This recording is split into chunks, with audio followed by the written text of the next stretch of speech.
नमस्कार, मैं हूं पवन त्यागी। पांचवें चरण के चुनाव में वेस्ट बंगाल के अंदर भी चुनाव है और इससे पहले मोदी जी ने वेस्ट बंगाल की रैलियों में जिस तरह से ममता बनर्जी पर प्रहार किया है, मैंने तो पहले कभी सुना नहीं।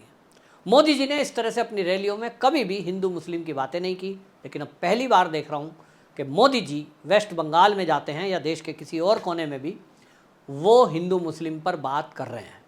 ममता बनर्जी को घेरने की बात हो तो पहले हमने देखा है शाहजहां शेख कर नाम लेकर उन्होंने प्रहार किया, और अब वो ये कह रहे हैं कि देखिए ये जो दीदी है ये तुष्टीकरण के कारण हमारे हिंदू संतों महात्माओं को गाली दे रही है, उनका अपमान कर रही है।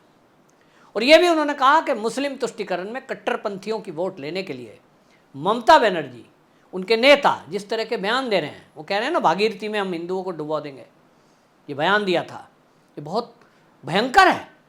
तो मोदी जी प्रहार कर रहे हैं और इन प्रहारों के कारण वेस्ट बंगाल में हमें एक अंतर दिखाई दे रहा है। जिस तरह से भारतीय जनता पार्टी ने अपना वहाँ आधार बनाया है, देखिए चुनाव का रिजल्ट क्या होगा ये सबको पता है। कोई कहता है 20 सीटें आएंगी, कोई कहता है 22 आएंगी, बीजेपी कहती है हमारी 30 सीटें आएंगी 42 में से।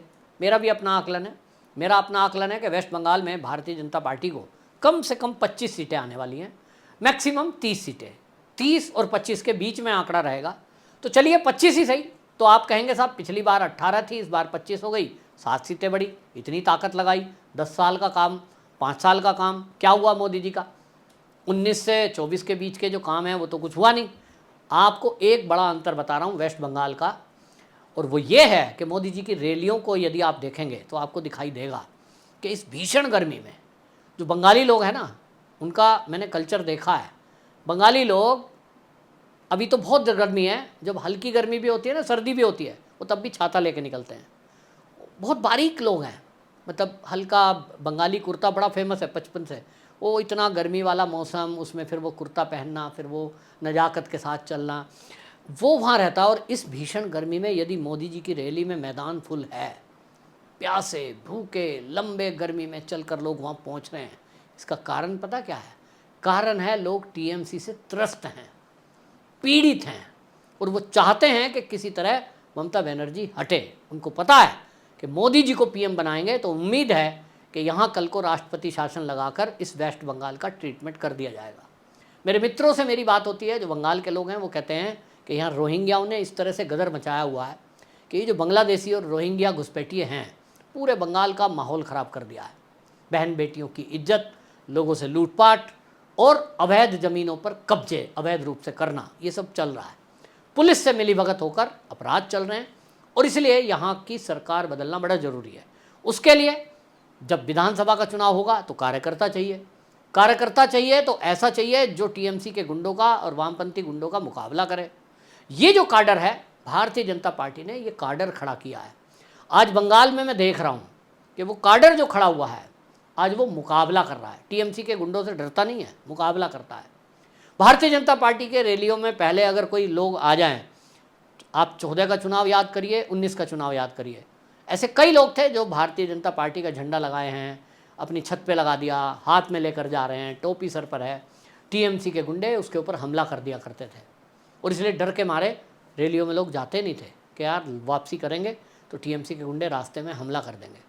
लेकिन आज वो माहौल उल्टा हो गया है, आज डट के मुकाबला करते हैं लोग, और इसलिए मोदी जी की रैली में भीड़ उमड़ती है, उनको ध्यान से सुनती है, और ध्यान से सुनती है, उसी का इफेक्ट ज़मीन पर दिखाई दे रहा है। अभी तक 4 चरणों के चुनाव हुए हैं, उसमें जो नतीजे आए हैं, सरकार फिर से एक बार बन रही है। वेस्ट बंगाल के लोग चाहते हैं कि यहाँ सरकार का परिवर्तन हो, ममता हटे, अत्याचार घटे, और इसीलिए भारतीय जनता पार्टी को भारी बहुमत देने को लोग तैयार खड़े हैं। और इसीलिए जो बीजेपी का आंकड़ा 30 का है, 42 में से 30 होता दिखाई दे रहा है। एडवांस न्यूज़ ये है कि चुनाव निपटने दीजिए, मोदी जी तीसरी बार पीएम बनने दीजिए, और उसके बाद आप देखेंगे पश्चिम बंगाल में सर्जिकल स्ट्राइक एक मोदी जी की होने वाली है।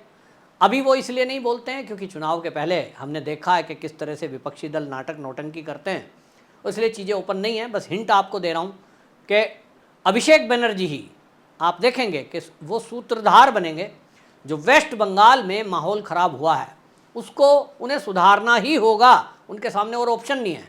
ममता बनर्जी ने अपनी लाइफ जी ली, अपनी पॉलिटिक्स उन्होंने कर ली, जितना नीचे डाउन जा सकती थी वो जा ली, क्योंकि कांग्रेस से मिली, वामपंथियों से मिली, और आगे कहाँ जाना है, बीजेपी से मिलना रह गया है। तो उन्होंने तो एक सूत्री कार्यक्रम चला रखा है, उनके इर्द गिर्द वामपंथियों ने कब्जा किया हुआ है, वो अब वहाँ से निकल नहीं सकती। लेकिन अभिषेक बनर्जी के सामने पूरी लाइफ पड़ी है, उनकी अपनी ज़िंदगी है, राजनीतिक कैरियर है, तो वो यदि इसको बर्बाद करना चाहते हैं और केवल जेल में ज़िंदगी गुजारना चाहते हैं तो उनकी मर्जी है, ऐसा वो करेंगे नहीं, बुद्धि तो है। और इसीलिए आपको बता दूं, अभिषेक बनर्जी की महत्वाकांक्षाएं हैं, हर युवा की होती है, उनकी भी है कि मैं एक पीसफुल लाइफ जीऊँ, राजनीति करूं तो साफ़ सुथरी करूं, जेल में तो कतई जाना कोई चाहता नहीं है। और इसीलिए अगर अभिषेक बनर्जी अपनी ज़िंदगी अच्छी चाहते हैं, शांतिपूर्वक, और एक अच्छे नेता के तौर पर बंगाल में स्थापित होना चाहते हैं, तो उनको ये वामपंथियों का साथ छोड़ना पड़ेगा, ऐसे टीएमसी के लोगों का साथ छोड़ना पड़ेगा जो ऊपर से टीएमसी का तमगा लगाए हुए हैं, नाम लगाए हुए हैं, अंदर से वो कांग्रेसी या वामपंथी हैं, और उनका साथ छोड़कर ऐसे लोगों का साथ लेना पड़ेगा जो राष्ट्रभक्त हों, जो बंगाल की भलाई चाहते हों, बंगाल के लोगों की भलाई चाहते हों। और इसीलिए आप बहुत बड़ा अंतर इस बार आप दिखाई दे रहे हैं, ये सब लोग अंदर अंदर से बीजेपी के सपोर्ट में हैं। इसीलिए ममता बनर्जी कई भाषणों में बोलती भी है, वामपंथी लोग तो पूरे मिले हुए हैं जी, ये तो बीजेपी की ही टीम है जी, इस तरह की बातें बोल रही है। और मैं कांग्रेस की बात कर रहा हूँ, कांग्रेस भी पूरी तरह बंगाल में ख़त्म हो चुकी है। अधीर रंजन चौधरी अपनी सीट मुझे नहीं लगता वो जीत पाएंगे, और अब उनके बयान आप देख लीजिए, पार्टी के खिलाफ विद्रोह है सीधा सीधा। तो अकेले एक बचे हैं, वो भी बीजेपी में आने को तैयार हैं। चुनावी माहौल था इसलिए बीजेपी ले नहीं रही है, जीत गए तो वो बीजेपी में आ जाएंगे छोड़कर। और आप देखेंगे बाकी सब चीज़ें बंगाल में बहुत तेज़ी से बदल रही हैं, और ज़मीनी स्तर पर टीएमसी अपना पूरा आधार खोती जा रही है। ये सब कुछ हो रहा है, और इसीलिए वहाँ जो लोग हैं अब वो सबके निशाने पर वहाँ बांग्लादेशी घुसपैठिए हैं। उनसे जब उनको सब चाहते हैं कि वो वहाँ से बाहर हों, वो बाहर होंगे तो माहौल ठीक होगा, फिर इंडस्ट्री लगेंगी, विकास होगा, कम से कम जो वहाँ के लोगों के जो संसाधन हैं उन पर जो कब्जा है घुसपैठियों का वो दूर होगा। और इसलिए आप देखिए ममता बनर्जी, उनको खुद कहना चाहिए कि घुसपैठिए यहाँ से बाहर जाएं, हमारी लॉ एंड ऑर्डर की सिचुएशन ठीक हो, लेकिन वो क्या कहती हैं, मेरे रहते सीए एनआरसी में लागू नहीं होने दूंगी। ये बयान क्या है भाई? आप संविधान के विरुद्ध में बोलती हो, केंद्र के विरुद्ध में बोलो तो बोलो, लेकिन आप बंगाल के लोगों के अहित में ऐसे फैसले ले रही हो।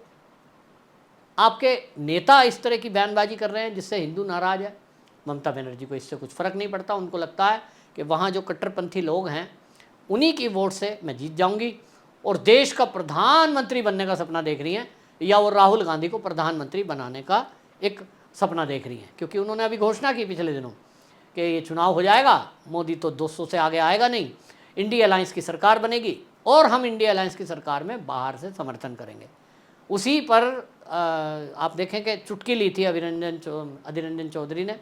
तो भाई ममता दीदी का कोई ठिकाना नहीं है, उनको ये तो समझ में आ ही गया कि हम जो है 20 सीटों से ऊपर नहीं जा रहे हैं, तो 10 पे अटक जाएगी। ये अभी सब आंकड़े जब उनके सामने आ रहे हैं तो बौखलाहट, गर्मी भी है और बौखलाहट होना ज़रूरी है। तो कुल मिलाकर ममता बनर्जी को ये पता चल गया कि उनके नीचे से ज़मीन खिसकती जा रही है, और उनका भतीजा ही अब उनके लिए एक बड़ी चुनौती बनता जा रहा है।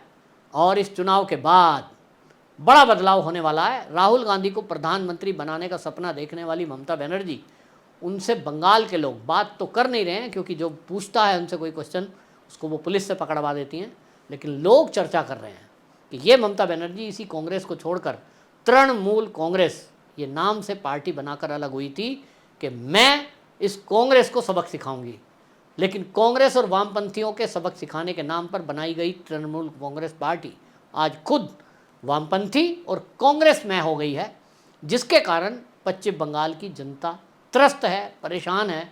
और इसी का नतीजा आप देखेंगे, लोग गुस्सा ईवीएम पे निकालेंगे, और इसीलिए भारतीय जनता पार्टी की सीटें बढ़ती दिखाई दे रही हैं। आपकी क्या राय है? कमेंट बॉक्स में ज़रूर बताएं। वंदे मातरम।